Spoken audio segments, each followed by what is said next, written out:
কথা না। এরকম ঘরের মুড়ি বারান্দায় দাঁড়িয়ে আছে, মা এক ধারে বাবা এক ধারে, ঝগড়া হচ্ছে। তার মা তার স্বামীকে বলছে, ছেলেটা একবার মায়ের দিকে দেখছে, একবার বাবার দিকে দেখছে। কি বলছে?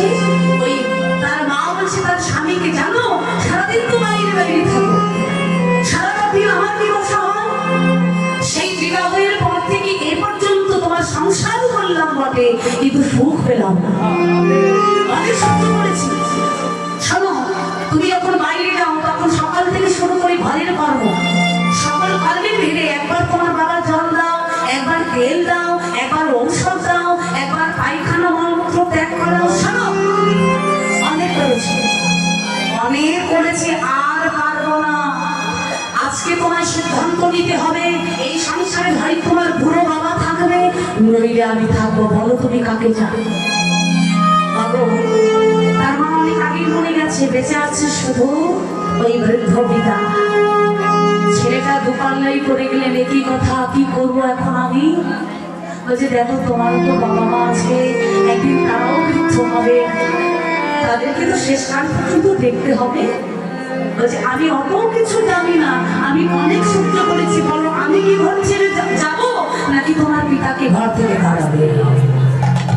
এবার ছেলেটা কিছুক্ষণ নীরব থেকে উত্তর করছে, তুমি যেও না, কারণ বাবা তো আমার বুড়োই হয়ে গেছে, আর কয়েকদিন বাঁচবে। দুদিনের ভালোবাসা পেয়ে সারা জীবনের ভালোবাসাটা উঠে গেল। ছেলেটা বলছে, তুমি যেও না, যেতেই যদি হয় আমার বাবা যাবে, কারণ কদিন পর বাবা মরবে। বাবাকে ডাকছে, বাবা এদিকে এসো। বুড়ো বাবা লাঠির উপর ভর করে কাঁদছে, আর এক পা দুপা করে আসছে। খোকা কিছু বলবি বাবা? বলছে, হাতটা দাও তো। ডান হাতেই দণ্ডটা মানে লাঠিটা ধরে বাম হাতটা এগিয়ে দিচ্ছে। ছেলেটা এক মুহূর্ত দেরি না করে নিজের পকেট থেকে একটা 50 টাকার নোট বের করে বাবার হাতে দিয়ে বলছে, এই নাও, এই টাকাটা নিয়ে তুমি আর এক মুহূর্ত দেরি না করে এই মুহূর্ত থেকে তুমি আমার ঘর ছেড়ে চিরজন্মের মতো যেখানে দু চোখ যাই তুমি চলে যাও।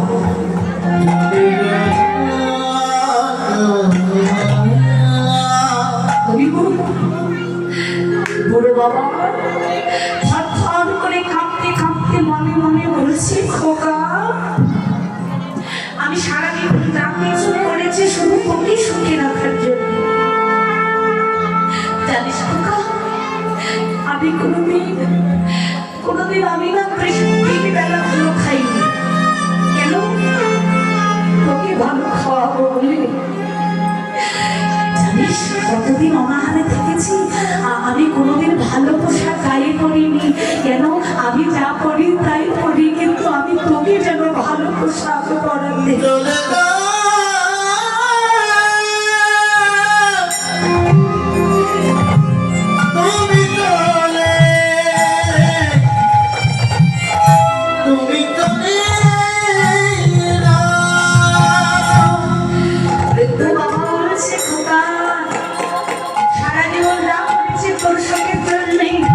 যদি আমি চলে যেয়ে তুই সুখে থাকিস, আমার তাতেই সুখ, আমি চললাম। বৃদ্ধ বাবা কাঁপতে চলে যাচ্ছে।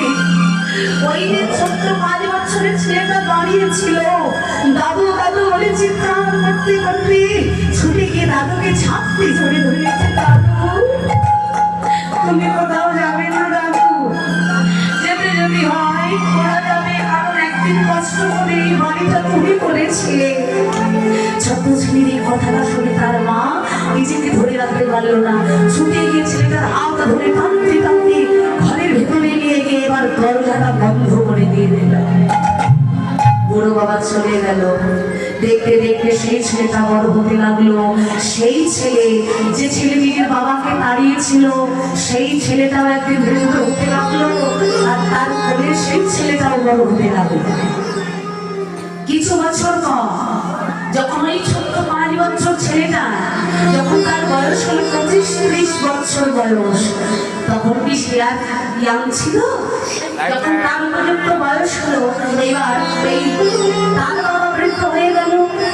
হঠাৎ করে ছেলেটা একটা চাকরি হয়ে গেল, জীবনে প্রতিষ্ঠিত হলো, ভালো মন্দ বিচার করবার ভালো একটা বোধ তৈরি হলো। আর একদিন সেই ছেলেটা ঘরের বারান্দায় দাঁড়িয়ে চিৎকার করে ডাকতে লাগলো, বাবা, ও বাবা, তুমি একবার ঘর থেকে বারান্দায় এসো, বেরিয়ে এসো, তোমার সঙ্গে দুটো কথা আছে। চিৎকার করে যে ডাকলেন, বাবা ঘরের ভেতর থেকে বেরিয়ে এলেন। কি রে খোকা, তুই অমন করে ডাকছিস কেন? কিছু হয়েছে? তুই তো অমন করে কোনোদিন ডাকিস না। এবার ভালো করে শোনো। এবার বাবা বাইরে চলে এসেছে। খোকা, কিছু বলবি বাবা? বলছে, বাবা দেরি করো না তো, তোমার হাতখানা দাও। এই যে এই জায়গাটা একটু মন দাও। বলছে হাতখানা দাও। বাবা বলছে হাত কি করবি রে খোকা? বলছে যা বলছি তাই করো আগে। এবার বাবা একটা হাত বাড়িয়ে দিয়েছে। সেই ছেলেটা, সেই 5 বছরের ছোট ছেলেটা বড় হয়েছে তো, বাবাকে হাতটা যেই বাড়িয়ে দিতে বলেছে, বাবা দিয়েছে। সেই সঙ্গে সঙ্গে নিজের পকেট থেকে একটা 50 টাকার নোট বের করে বাবার হাতে দিয়ে বলছে, বাবা তোমার সময় হয়ে গেছে, এইবার চিরদিনের মতো তুমি আমার ঘর ছেড়ে চলে যাবে। তাই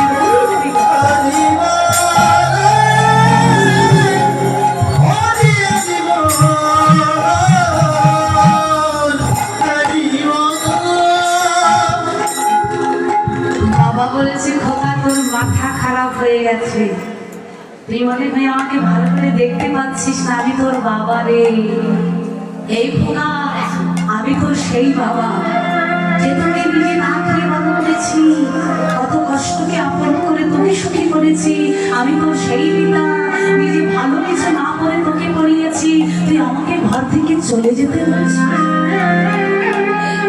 আর নিজ ছেলে, সেই ছেলেটা বলছে, বাবা আর যদি ওই একই কথা আমি তোমাকে বলি, বলো তো বুকে হাত দিয়ে, তোমার পিতা আমার দাদু যিনি ছিলেন, তিনি কি তোমাকে মানুষ করার জন্য, তোমাকে সুখে রাখার জন্য জীবনে কি কম কষ্ট করেছে? সেদিন আমার মায়ের একটা কথার জন্য তুমি আমার দাদুকে চিরজন্মের মতো এই ঘর ছেড়ে চলে যেতে বলেছ। আর এইরকম সন্তানরা শিক্ষা পায় কোথায়? এই মনুষ্যত্বের শিক্ষাটা পাই নিজের পিতা মাতা ঘর থেকে। তাই তুমি সেদিন আমার পিতা হয়ে আঙুল তুলে আমায় শিক্ষা দিয়েছ যে বাবা যখন বৃদ্ধ হয়ে যায়, তাকে একটা 50 টাকার নোট দিয়ে ঘর থেকে দূর করে তাড়িয়ে দিতে হয়। তাই তোমার শিখানো শিক্ষা অর্জন করে আজ আমি তোমাকেই সেই শিক্ষা প্রয়োগ করলাম। দেরি করছো কেন? চিরজন্মের মতো আমার ঘর ছেড়ে তুমি চলে যাও। মহাজন তত্ত্ব দিলে তুমি একদিন কাঁদাবে না, একদিন একইভাবে তোমার সন্তান তোমাকেও কাঁদাবে।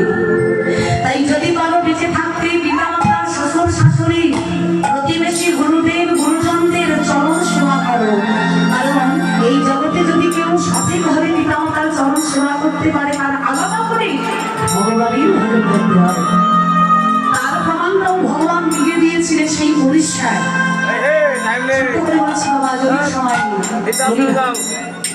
আচ্ছা, সেই উড়িষ্যাতে এখন আমাদের ভগবানের একটা রূপ আছে, যেটা নাম হলো বৈঠাল কৃষ্ণ, মানে বসে থাকা ভগবান। কেমন সেই বিষয়টা একটু বলি। একটা মা, মানে বাবা মা ভক্ত একটা ছেলে ছিলেন, খুব পিতা মাতা সেবা যত্ন করতেন, এতটাই ভক্তি ভরে করতেন, স্বয়ং ভগবান একদিন ওই গোলক বৈকুণ্ঠ ধাম পরিত্যাগ করে সাক্ষাৎ স্বয়ং রূপে এসে বলছে, গিরে এত যে বাবা মার সেবা করছিস, ই দেখ আমি নিজে এসে দাঁড়িয়েছি, পিতা মাতার সেবা তো করছিস, এবার একটু আমার সেবা কর। কতটা ভক্তি ভরে বাবা মার সেবা করছেন, ভগবান লোভে করে তার কাছে এসে সেবা চাইছে। আর সেই ভক্ত বলেছিলেন, প্রভু এসেই যখন করেছ, তাহলে এক কাজ করো। কি কাজ?